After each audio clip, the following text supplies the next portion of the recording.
Alrighty? So we're going to come onto our backs. Let's have our knees together, our feet together, and our blocks handy. And then we're going to come down like a nice C. We're going to come down one vertebra at a time, nice and slow. And then we're just going to arrive just to loosen up our low back. We're going to bring one leg up, other leg up. We're going to slide the thumbs in behind the backs of the knees, right hand on top of left. Really feel like the legs are hanging on the thumbs and the arms, almost like a wet towel would hang heavy, and then lift the arms up into the backs of the knees. Fire up the feet, relax the shoulders, and let's just start with a little bit of pulsing here. Just drawing the legs to us and away from us. Closing our eyes and really starting to focus on our body from the inside. Start to focus on your breath. Really thinking about squeezing the ankles, the knees, and the thighs to one another as we start to rock the legs from side to side, still lifting the thumbs up into the backs of the knees and hanging the knees over the thumbs.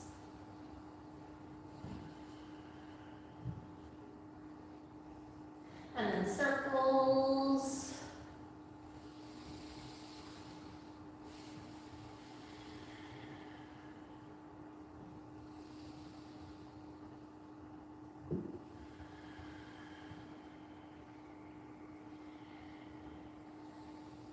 And then swapping the interlacing of all the fingers. Let's change direction with our circles.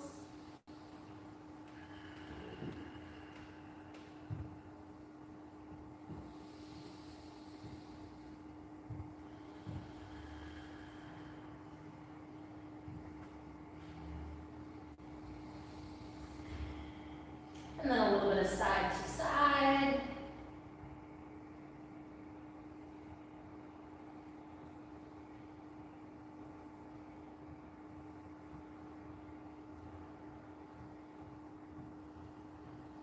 And then finishing up where we started with some pulsing.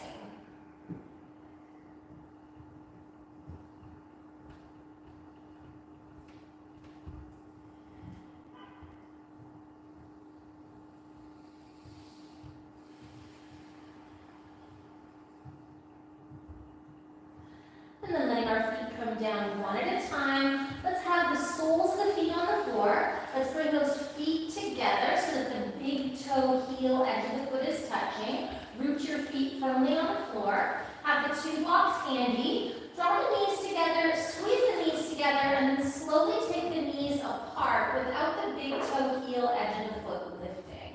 Maybe even lifting your toes a little bit to really encourage the action of the muscles of the feet to work.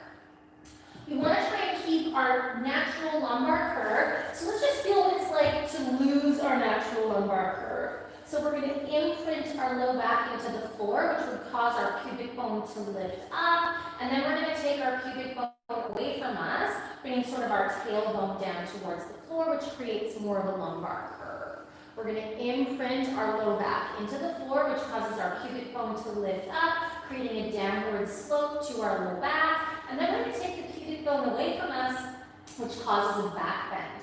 Some of us might even have the range to get the hip bones higher than the pubic bone. And then just rock that pelvis back and forth a few times.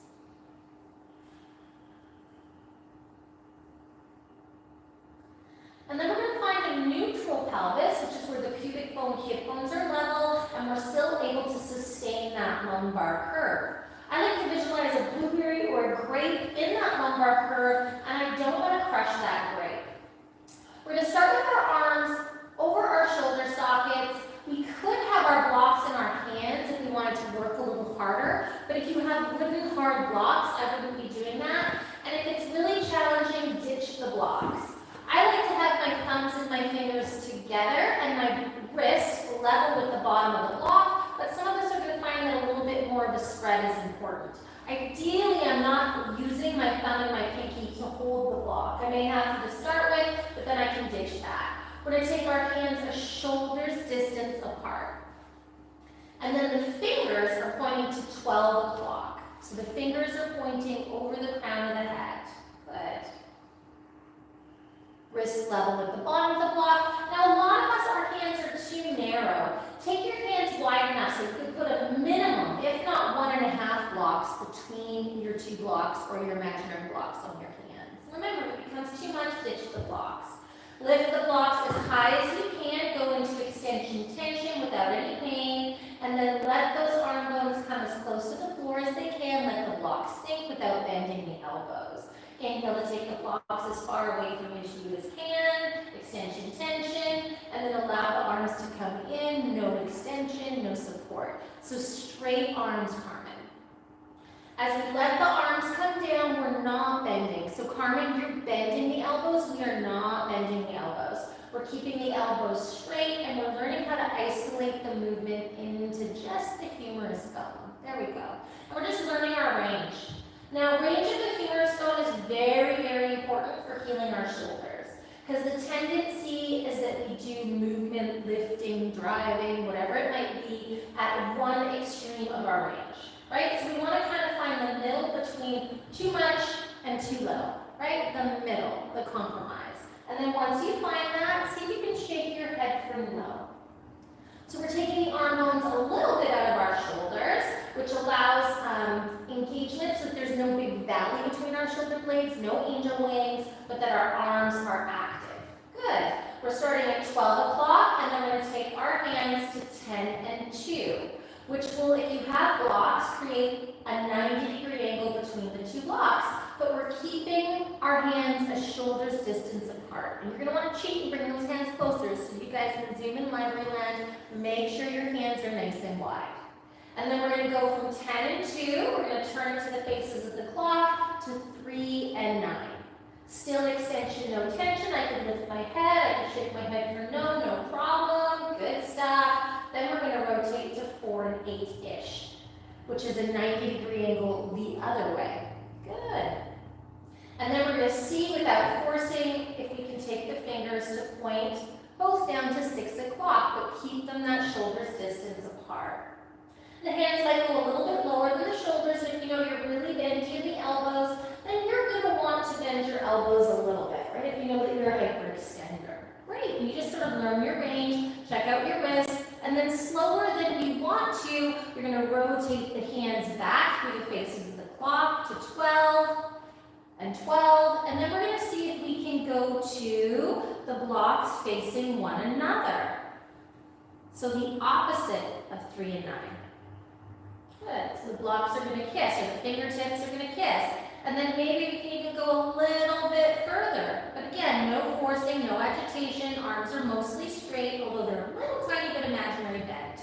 And then without the wrists moving forward, back, in or out, start to rotate the blocks in this fashion. And for some of us, we're able to get the blocks level. For some of us, we're not. But we can really learn the habits of our hands, whether our pinky fingers like to work a little harder, and that maybe our right pinky finger likes to work a little harder, maybe our thumbs don't like to lift. But checking out your hands, using the blocks or the palms, as a little bit of a map to know what your habits are. My left hand moves a lot freer than my right.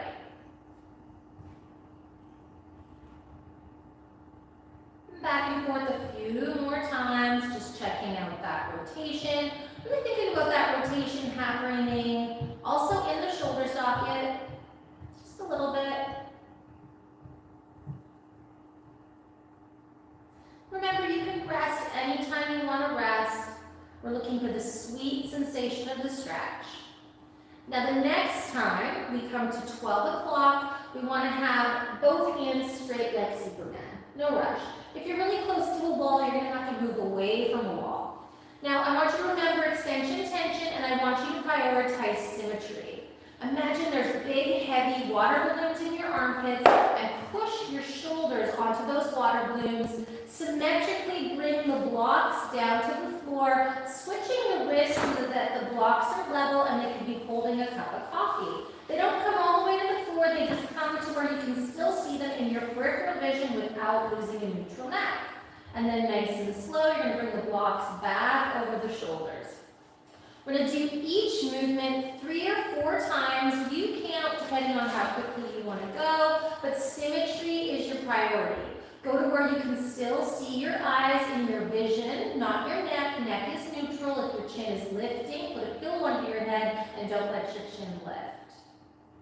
And then bring it back up, keeping the hands a shoulder's distance apart. And then on the third or fourth time, depending on how fast you're going, you're going to go to a place where I repeat, you can still see your blocks, you can level them out, and you can keep symmetry. And then you're going to hang out, and you're going to breathe. So this is Superman, right? Suzanne, just a little bit fingertips up. Like the fingertips need to lift a little higher. Ditch the blocks if you need to. All right, lift your fingertips for Natalia and take your hands wider. Wider, wider, wider, wider, lift the fingertips. Can you see your blocks with your peripheral vision? You can see the left one, but not the right. Yeah, so come back to where you can see both because your right is way lower than your, not way, but significantly lower than your left. So peripheral vision is important here, okay? Stay in a range. We don't need to be driving at the edge of the cliff at 200 miles an hour. Unless you're in a Porsche, right, Keith? Because it hammers.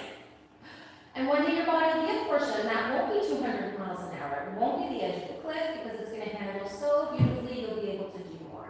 And then nice inhale to bring it up. Try and keep the hands and the blocks at 12 o'clock. Try and keep your hands a shoulder's distance apart. So remember, we're working our eyeballs as much as we're working our shoulders.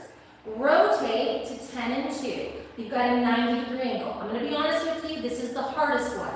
I want you to think martini glass, not champagne flute, and keep a martini glass. Keep the angles of the arms as you bring the arms out like a YMCA. Use your peripheral vision. We're looking for symmetry here.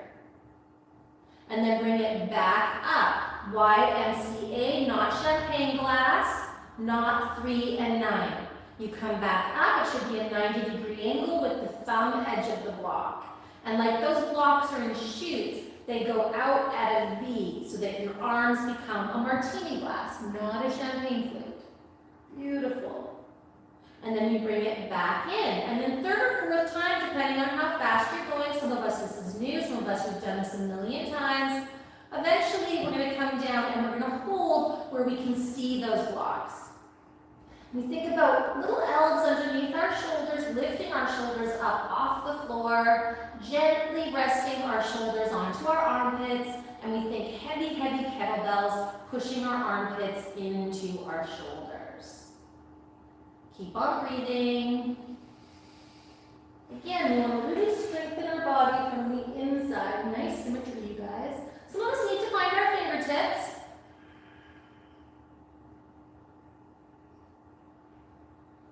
And then nice and slow, keep the martini glass shape, keep the thumb angle of the block at a 90. Good stuff.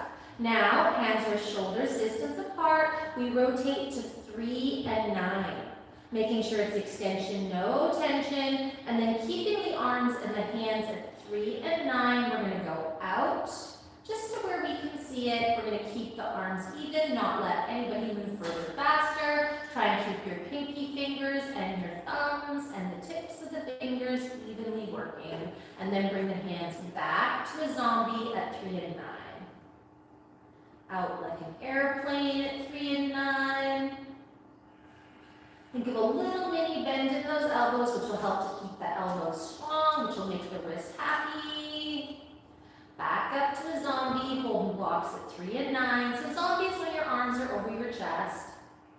If your hips get tired, just bring your knees together, give them a little rest, and then on the third or fourth time, you're going to bring it out to hold it out like an airplane. Really be honest with yourself. Can you see those blocks? Fingers a little bit, Natalia. Like up? Yeah, always up. Because think if the weight is in the heel of the hand and not the fingertips, what's affected? The wrists. So if your fingertips aren't strong and level, then you're going to have stuff with your wrists, most likely. That would be like a weak link. So in order to have happier wrists, what you've got to learn to do is not only your fingers, but the knuckles of your fingers. So think crease to cap on every single one of your knuckles, and think of all 10 of your fingertips rooting evenly. And then let's bring it back to a 3 and 9 zombie. And then once we're at a 3 and 9 zombie, we're going to rotate, making sure those hands stay at shoulders distance apart, to 4 and 6. Sometimes we call it a piece of pizza. Get those hands as wide as those shoulders. Yeah, wide as the shoulders. It's quite a spaciousness between the wrists. Not all of us are going to get to a 45-degree angle on the blocks on the pinkies, but we can all bend our elbows just a little bit. So a little, find that evenness. And then bring it down like a piece of pizza. So an upside down martini glass, not a champagne flute. Keep a bend in the elbows. So down, down, like an upside down martini glass, drawing. And then bring it up, nice and slow, little bend in the elbows. So we're gonna wanna avoid where we're weak, right? Which is why it's hard to get these V shapes. Bring it down nice and slow, like an upside down martini glass or a big piece of pizza, a quarter piece of the whole pie. And then back up again, nice and slow. And we're trying to learn how to use our hands. We're trying to get mind body with our hands. So I like to think of a cup of coffee on my blocks so that my blocks are level as I come up and down.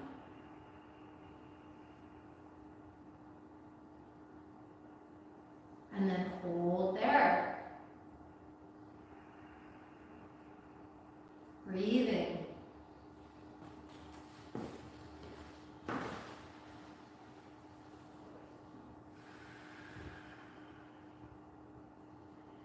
So if you're not getting the elbows, think of a shopping bag, like a really heavy Thrifties bag on your elbow creases. You're walking around with that shopping bag on your elbow creases, and it's causing your elbows to bend a little bit. And then think about the cap lifting that elbow crease without using that little bend. And then keep that little bend so that the elbows are working as we bring those hands back up. Can you keep the angle? So the wrist edge of the block is at 45, the pinky finger edge of the block is at 45, and then some of us are going to be able to take the rotation so that both the blocks are level on the inside, both fingers, middle fingers are pointing to 6 o'clock. And then we bring it down nice and slow, level, use your peripheral vision, and then you bring it up nice and slow, level. Hands want to come to one another. Keep them wide, inner arms, inner elbows, dropping the block so the outer arms aren't winning the pushing more.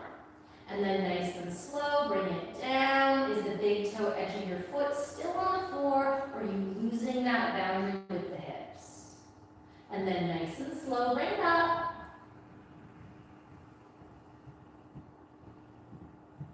And then on that third or fourth time, whatever your count, bring it down to hold, using your peripheral vision to keep the blocks level as opposed to your eyes.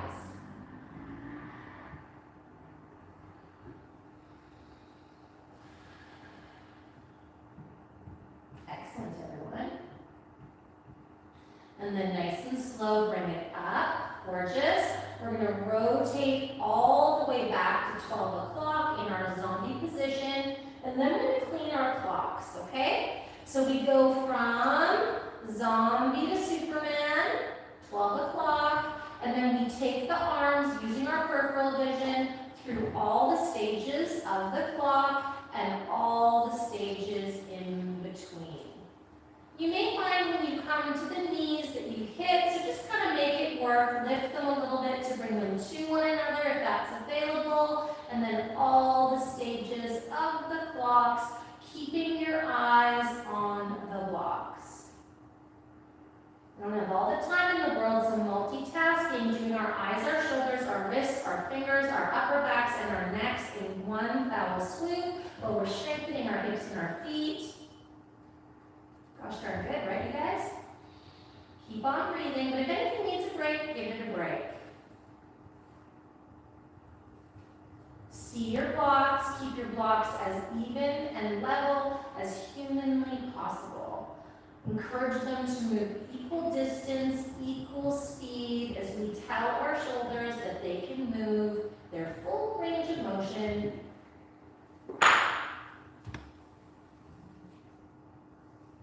Neutral pelvis, neutral spine, neutral neck.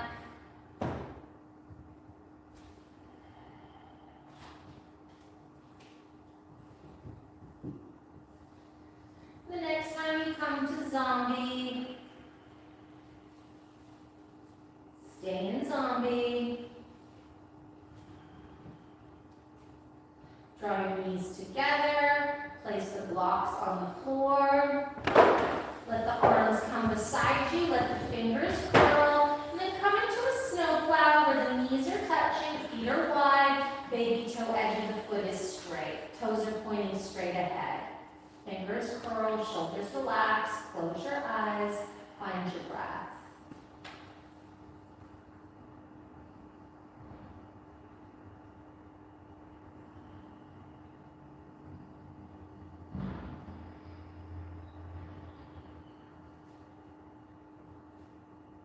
Continuously focusing on your body from the inside.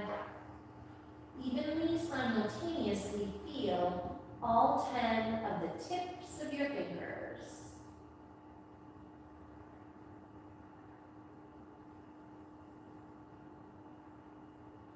Feel all 10 fingernails.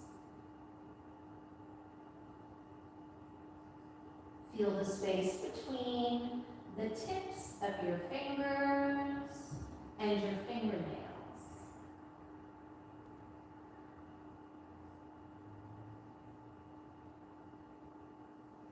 Allow that awareness to move up your hands as you focus on your hands from the inside. Feel the space within your skin.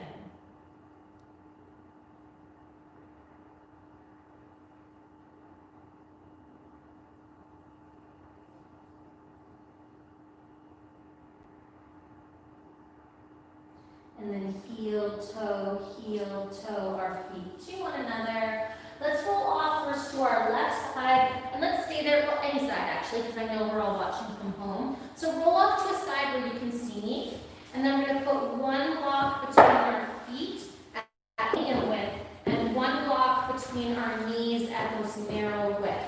So those of us at home that don't have blocks, we can just have our knees and ankles stacked. But I think most of us have blocks. We're going to come down onto the shoulder, and we're going to stack our shoulders, our pelvis, our knees, and our ankles. If we had a sensitive shoulder, we could take a pillow or a block underneath our head and have the arm out in front of us. But we want to try and have a neutral neck so that our head's not doing this, okay? Because that's not ideal when we're going to do lifting, and we're going to start lifting our body parts, all right? Some of us might want to have a headstand arm. We can even occasionally float our head and push our head into our hand. Some of us might want to have a straight arm with our head resting on our arm. Good. And then we're going to take the block out, if we can, from our knee, and we're going to place it on our outer knee. If that's too much, don't do that, okay? It's going to get a little bit more intense, and you can remove it at any time. We're then going to take our fingers of our right hand, top hand, and we're going to hold onto that shoulder as we lift that elbow up as high as we can.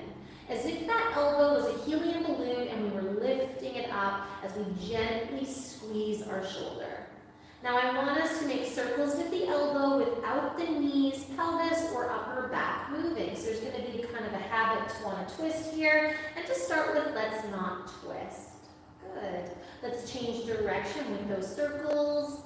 See if you can find your fingertips active, your elbow active, just like we learned to do in the previous posture.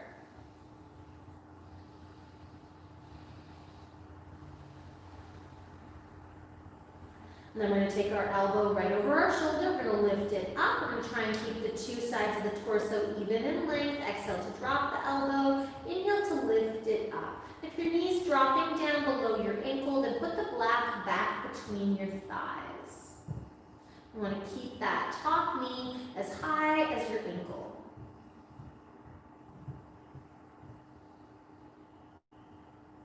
And then elbow up at a shoulder's height. Exhale to bring the elbow to the floor. Inhale to take the elbow to the sky. Maybe even back a little bit without twisting the shoulders. Good. Just breathe in here. Nice, smooth, even breaths.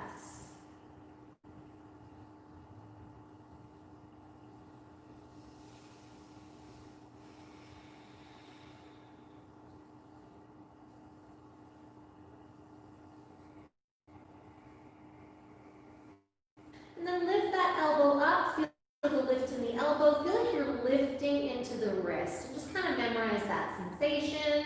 We're then going to take our block from our outer knee and we're going to place it behind our pelvis, nice and close, so that we don't move that pelvis. We're then going to take our fingertips onto the floor. Our elbow is at a shoulder's height. It's not close to our body, and it's as high as our shoulder. It's pushing down, it's lifting up, and it's reaching out. Fingers are imagining they're still squeezing the shoulder. And then we're going to inhale the top knee up. We're going to exhale it down to an ankle's height.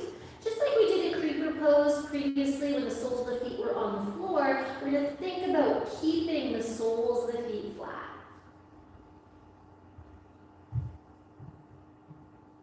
Keep on breathing. Now the next time we lift that top knee up, we're going to lift it up to hold. We're going to continue to breathe. If you've got hip stuff going on, give yourself a little break. Remember, too much of a good thing is still too much. Good. And then pulse that right leg. Good. Top leg. Great. And then from here, you're going to take the block between your feet. You're going to place it back between your knees. Ideally, you're going to keep the other block on your pelvis. And this time, we're going to float the ankle. I still love a good outrigger. The outrigger keeps the shoulders level. If you know you're a real twister, but you are nailing your pelvis, then you can always put the block behind your shoulders instead of at your pelvis. So now I want us to think of this block between our knees, and I want you to think of the inner knees lifting up off the block, and the outer knees squeezing the block. So you're going to lift up, you're going to squeeze. You're going to lift up, you're going to squeeze. Lift your elbow, square your shoulders. Think about the actions in the wrists and the fingers. And then we're going to find just right where the inner elbow, inner ankle is lifting, and the outer knee, outer ankle is squeezing.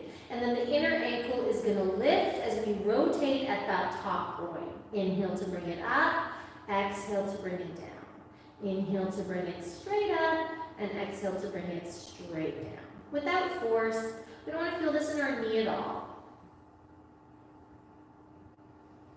It's so important to be able to do this movement. So if this is a movement that's really challenging for you, you want to practice it. We want the foot to be solid and stable, just like we learned to do in our creeper pose that we started with. Lots of action in the big toe edge of the foot. And then we're going to lift that inner ankle and we're going to hang out. So to increase our range, we have to stop, to be able to do more things, we have to stop or get too hard in certain areas. So in order to increase your range here, you're going to have to lift your inner knee, and that will free up your hip. Because 99% of humans, the outer leg is much stronger. So by dropping the block a little bit, you're going to free up the guys that are working too hard. I'm going to ask the guys that aren't working hard to chip in, and then you get more lift off. Less injury too. Let's focus on our body. Let's focus on our breath. Good work, everybody. 5 more breaths here. Those of us that can roll them groins, roll them.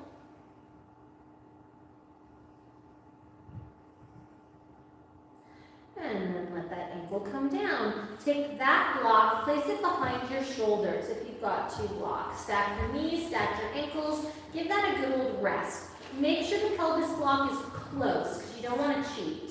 Find your right outrigger, just like you've been training your fingers all morning, right? Find your fingers, find your wrist, find your elbows, stabilize the shoulders, no angel wings. We're going to lift up that right leg, and we're going to start to do circles with that right knee.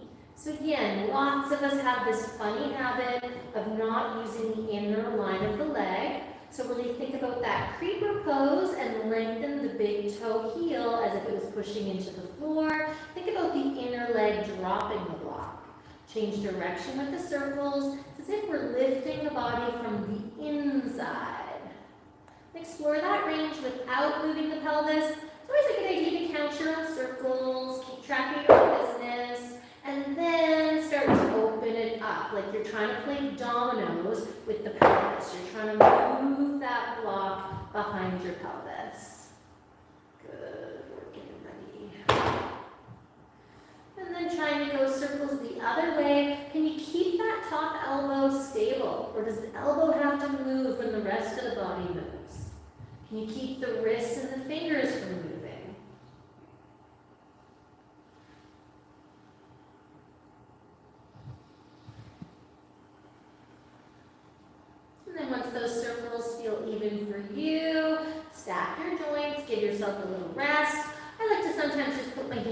butt or my hip, wherever I'm getting kicked, and give it some love.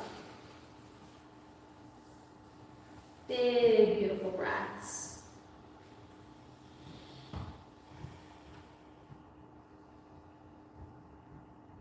Let's once again find our outrigger, top fingers on the floor, elbow at a shoulder's height, lift into all the joints, crease to cap, lift up that right leg, ankle, knee, and hip level like we had a block there. With this one, we want to really think about the hip flexor moving towards the booty and the booty plugging back into the hip flexor. Draw that top leg towards your rib cage. Inhale to take that top leg away. I put my block back on my pelvis and my shoulders to keep myself from falling into old habits. Back and forth. It's nice to pick a number and stick to a number. Sometimes you go faster than me, sometimes you go slower than me. Yay, we love a good butt kicker. Our backs love it, our knees love it, and our hips love it. Now this is a little trickier. We're going to take that right leg as far back as we can without going into external rotation. So external rotation was clam, internal rotation was the ankle lift. So let's go straight back, staying neutral rotation, ankle, knee, and hip level. And then we're going to visualize a wall about, an inch behind your heel. So visualize that wall an inch behind your heel, tap it, bring it forward. Watch that you're not lifting that big toe up, but keep your big toe heel level for me, Susan. So that it's not like, go to the foot and try and get rid of the wrinkles on the ankle. Yeah, there you go. So you feel the difference between tension, and the knee is really affected by how we use our foot, right? So we want to train our foot even. Sorry, we're just tapping. So our knee is bent and we're tapping, tapping, tapping, tapping, tapping, tapping, tapping to hold, okay? You're going to hate this, but you'll love me later. I do not want any rotation. So you're going to have to think about lifting the ankle further and faster to bring it up. Zero rotation, and do not let that thigh come forward, okay? You're going to go straight up without rotation and without letting the thigh come forward. If your thigh comes forward, you're no longer getting the muscle group I want you to get. And you're just going to go straight up and straight down. There should be no crease one day in your hip flexor. I know you love it. Watch that we're not twisting that pelvis. This is so good for you. My goodness, look at that. All right, up and down, and up and down, and you'll love me later. Lift as high up as you can and hold, but remember, if it's too much, do less, right? If you've got an injury, which means we've got constant pain, the only way we're going to fix it if we learn to do a little bit less, like a 2 or 3 out of 10. You do 2 or 3 out of 10 for a month, and your 2 or 3 out of 10 is going to be more. You always go to a 6, a 7, or an 8, you're never ever going to push that, well, never mind. You could very well push past that pain, but I haven't seen it happen as fast as if you went to a 2 or a 3. Good stuff. Bring it down to level. You love it. Let's do a shin lift. So the thigh is not going to move forward or back. We're going to straighten and bend that right leg. Straighten it, bend it. Straighten it, bend it. Thigh is not moving, foot is active. You can even put your hand on your thigh, on your hip flexor, to really encourage that thigh not to move forward or back. Good stuff, everybody. Nice. Bend it. Lift up the knee. Place either the foot on the floor behind you, right? If it's intense on the knee, walk the foot away. Or some of us are going to be able to put the foot in front of the knee. It's going to be less if this is more of a 120. It's going to be more if it's like a 45 or a 90. We want to be able to move that knee up and down a little bit. Left foot is still active. If you can't move your knee, do less. Move the top leg away, put your foot behind you, but we should have the ability to move in a yoga pose. Good. And then take that inner knee back as far as you can comfortably. But the outer knee is still pushing forward, and we are absolutely 110% doing our creeper foot. We're then going to inhale to reach our arm up so it's over our shoulder. Inhale to spread the fingers nice and wide. Exhale to make a fist, thumb on the inside or outside, you pick. Inhale to spread. Exhale to make a fist, thumb on the opposite of what you picked the first time. So thumb is going to be inside, thumb is going to be outside. Think of your elbow as full of helium. Think of your hand as full of helium, but it's not 10 out of 10. You're not cranking it out, making the shoulder work too hard. Now next time you make a fist, you're going to keep a fist. You choose if you want thumb on the outside to strengthen the thumb or thumb on the inside to stretch the thumb, and start to make circles with your fist. Good. And think about rotating the arm, almost like it's cleaning the clock. Maybe try the wrist over the head a little bit and make circles. Ooh, that's a tight spot. Maybe try 4 o'clock, 6 o'clock. Just play with it. Move your wrist around in different angles as you continue to make circles. And just find where you're tight. And then change direction with your wrist circles. Still, that fist is helium, it's lifting up. Elbow is helium, it's lifting up. Play with the angle of your arm in your shoulder socket to see your habits, see where you're tight. Ooh, wrist down and back is really good for me. Good. And then stopping with the circles, no wrinkles in your wrists. Let's imagine that our helium balloon is in a twister. Pelvis isn't moving, legs aren't moving, and we just see that arms range. And again, you could switch the wrist angle if you wanted to. See how big those circles might like to get. But you've got to think helium balloon in a twister. Lift that fist up so that we're not in our shoulder. And if you're, it's not that it's bad, you're just learning, we're adjusting, we're being our own chiropractors. And then gradually let those circles get smaller. Think of a mini bend in that elbow. And this could be slow, this could be fast, whatever you fancy. Till we got teensy tiny circles. And then it circles the other way.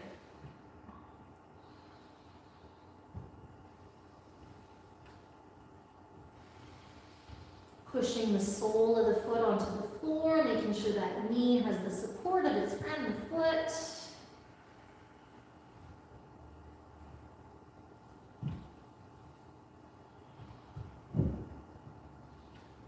And then gradually let those circles start to get smaller again until they're teeny, teeny, tiny circles.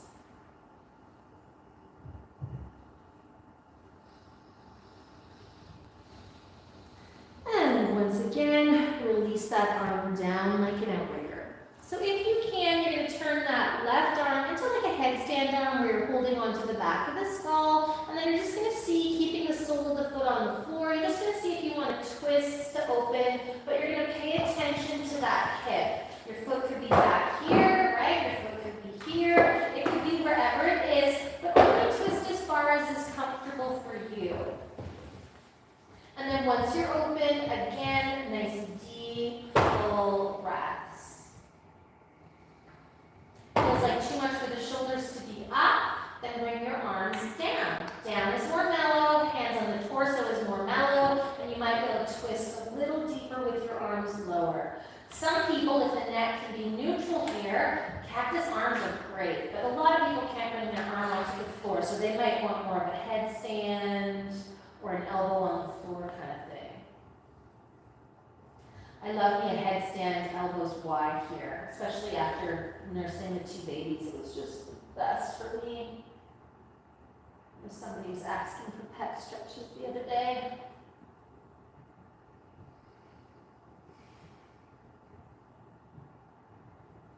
Let's close our eyes, focus on our body from the inside, focus on our breath. Let's go 10 more breaths here.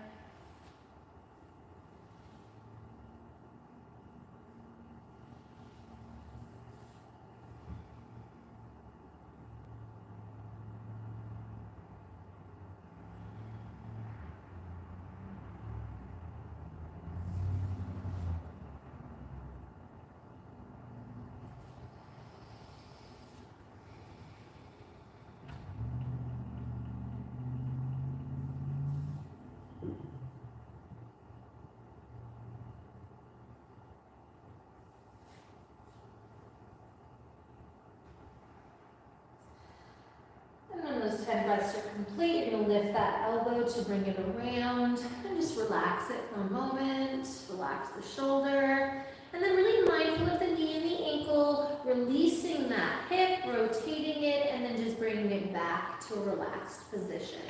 Close your eyes, take a few deep breaths here. That's not even the whole butt kicker series, there's more. There's the pendulum, there's the intense leg stretch. But it's a lot of it. Breathe into that hip by breathing into your belly, and then with your hand on your hip, or you could kind of grab your hip anywhere you want to grab it, where you think that you need the breath, and then inhale to think about breathing right into that space where you need it. Feel that space expanding on the inhale, and feel that space contracting on the exhale.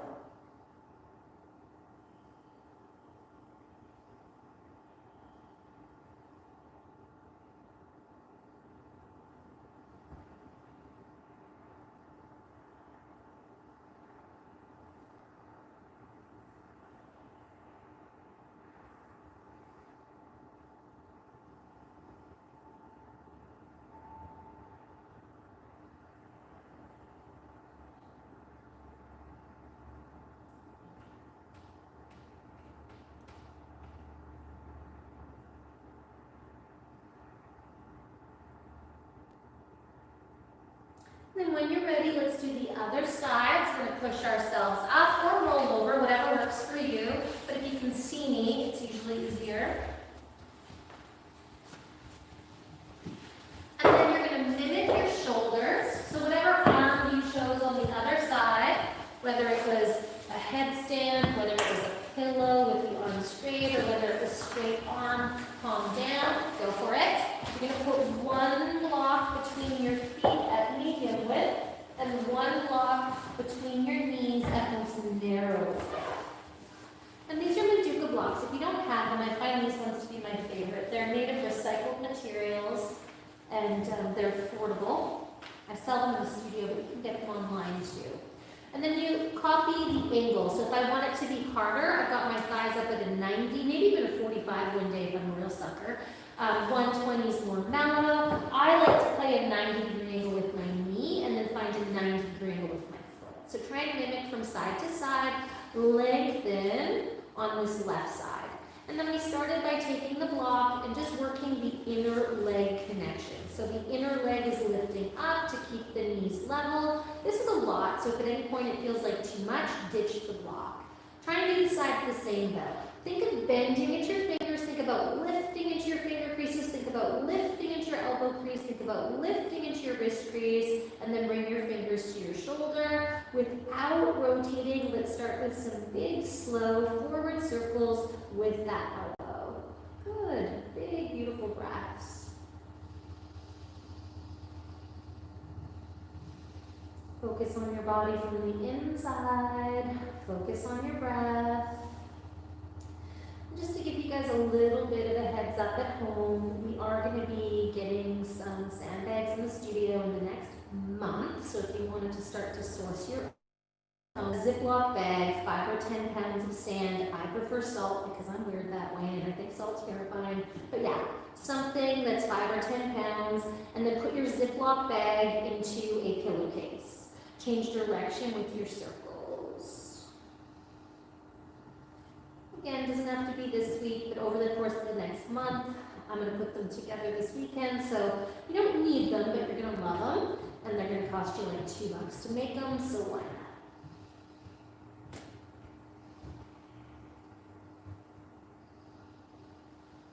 Keep on breathing, gently squeezing that shoulder. Lift that elbow up, reach, reach, reach. Exhale to bring the elbow straight down. Inhale to take the elbow straight up. Exhale down, inhale up. And just working with your breath. Whatever hand you have on the opposite hand, what part of your hand don't you use and how can you use it here and now? I feel like I'm not right. You look Am I good. stuck? Is this too far? This feels way far back. Like, am I right? That's more level. If you're wondering, you can put the block underneath the back of your pelvis and you know. Yeah, you could probably look at the knees knees too, so the knees stay level. If the knees are level, you know the pelvis is level. Yeah, I think you might have been a little far back, but nice that you noticed it. And it's not wrong. A lot of teachers wouldn't even get that particular about it. Do you know what I mean? But I find that if you train neutral pelvis, you get rid of a lot of pain. Yeah. In my experience, all of it. And then bring it up. Exhale to bring the elbow down and up. For me, it's gotten rid of a lot of people's hip pain, back pain, and even knee pain. Just training that pelvis.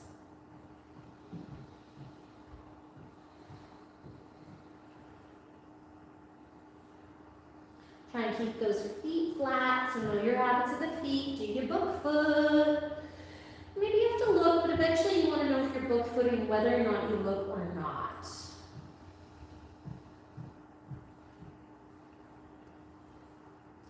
And then bring that elbow up, take your block, slide it to the back of your pelvis, bring your other arm out as an outrigger, lift the elbow, reach the elbow, lift the knee, lower the knee. So just up and down with that top knee, trying to keep those feet level. Good. And then we're going to lift it up to hold it up, keep those feet nice and active. Learn to pull the femurs into the hips so that we can lift the knee without moving the knee forward or back, which stabilizes the pelvis. Stabilizing the knees, stabilizing the ankles. Good. And just a little bit of pulsy. Try and keep that knee above that ankle for the key. If it means putting that block back between your knees, because you can do it with the block between your knees, but don't let that knee go lower than your ankle. Good. And then we're going to take the block from between our feet, we're going to place it into our knees. Good. And we're going to lift the ankle up on the other side. If you need to rest, rest. So now the outer ankle, outer knee, outer hip are level. You can measure your knees, you can measure your pelvis. And then we're just going to squeeze, keeping the ankles and the knees level, which means neutral rotation. We're going to squeeze with both legs, and then we're going to pull both legs apart energetically. We're going to squeeze with both legs, and then we're going to pull them apart. Find all of the joints in your fingers, crease to cap them. Good. And then find just right where the inner line of the leg is pulling apart and the outer line of the leg is squeezing in. And then let's rotate at the head of the femur inside the hip socket. Just go up and down. I like to inhale as I come up. I like to exhale as I go down.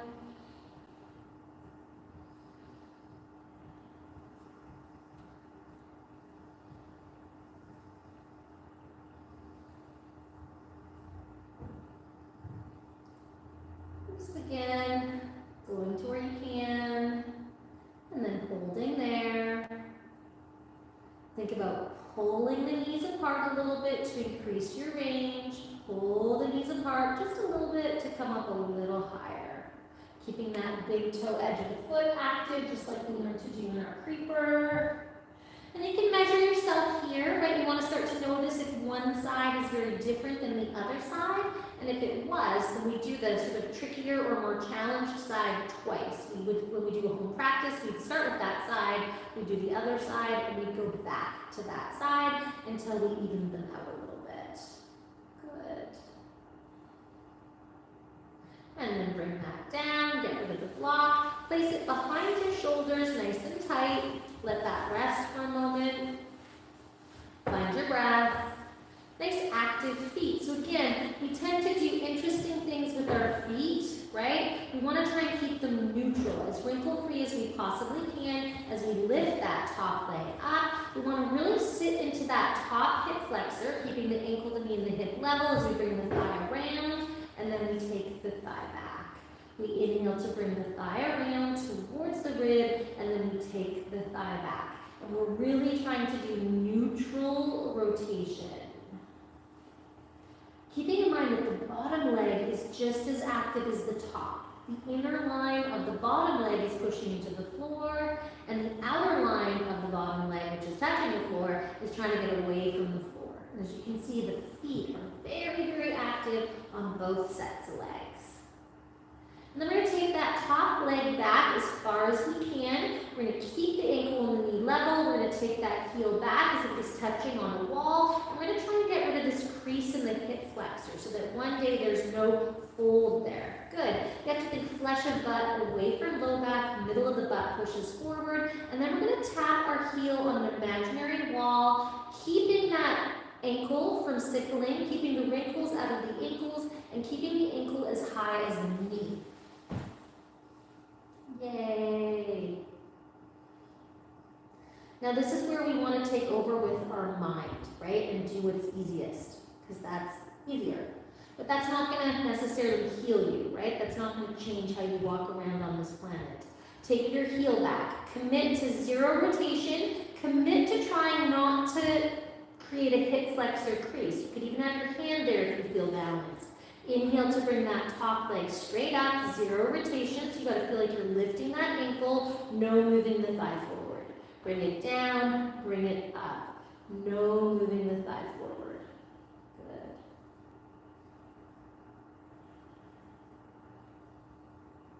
So thigh is back. Somebody in the blue on the bottom left has got their thigh out here. And I want your thigh back here.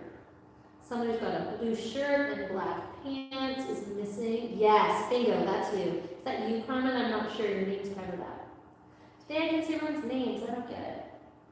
Some days I can't see anyone's names.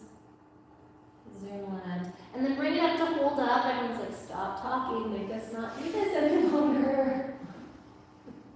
Focus, focus. That's why you can count your own if you want to. But you never know when I'm going to go on a tangent.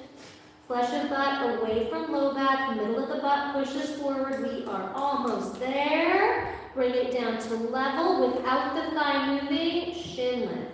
So straighten and bend your leg. Good. Excellent.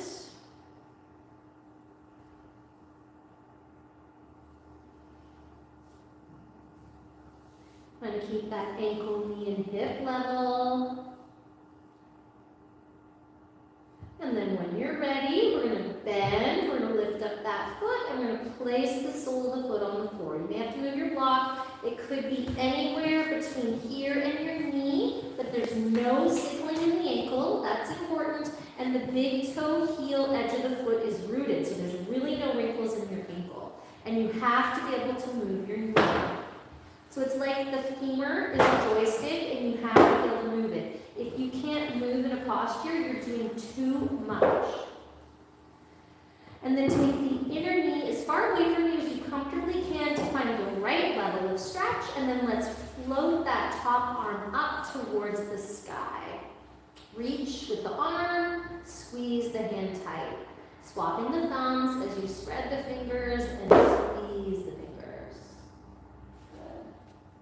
You want to be able to push into that foot. So if you're unable to push into that foot, move it to where you can push into it. Okay?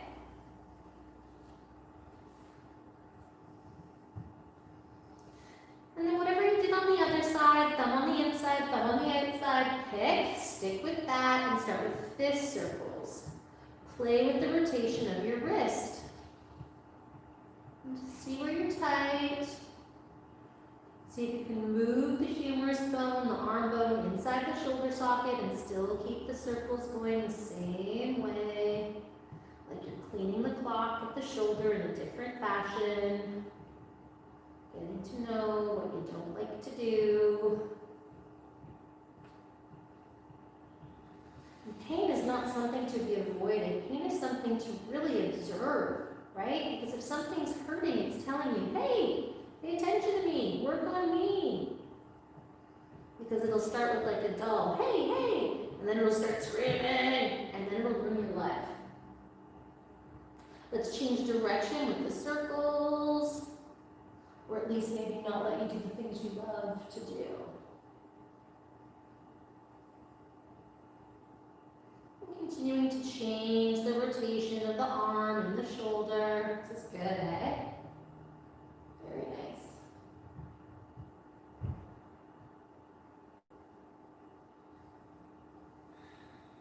Inner knee to outer knee, both feet active. Then once you feel like you've done that evenly, stop with the circles, get rid of all the wrinkles in your wrists, helium balloon in a twister. And again, you can play with the rotation of the wrist, Keep a mini micro bend in your elbow. And just find your range with different rotations. Listening to your body. Sweet sensation of the stretch.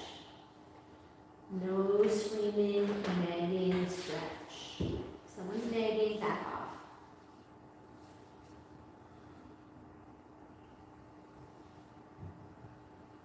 Getting those circles as big as they can, and then gradually letting those circles get a bit smaller.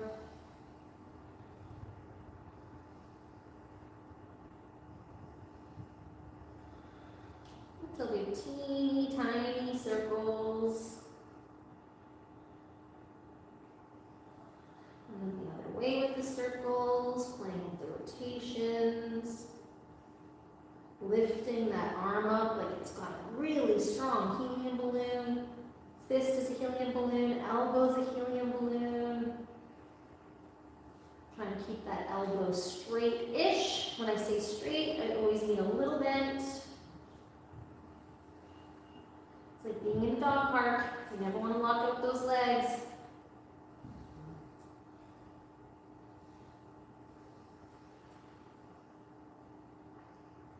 And then gradually let those circles get a bit smaller.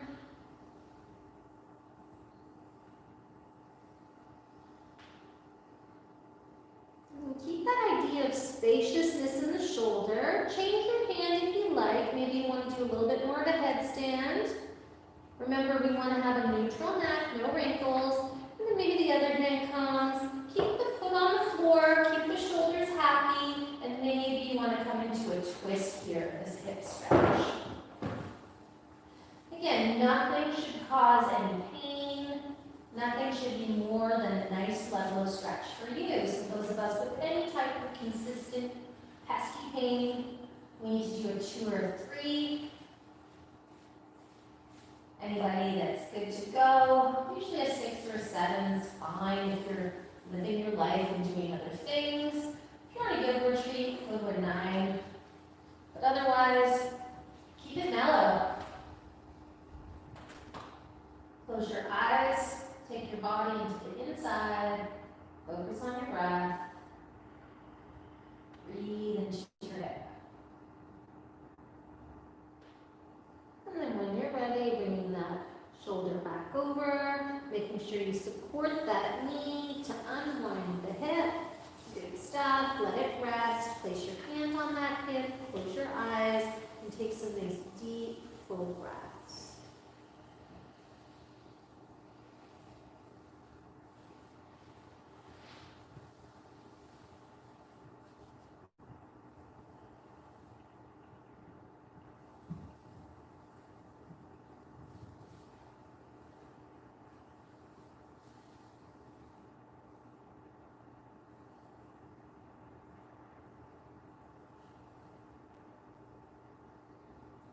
Take 5 more breaths here.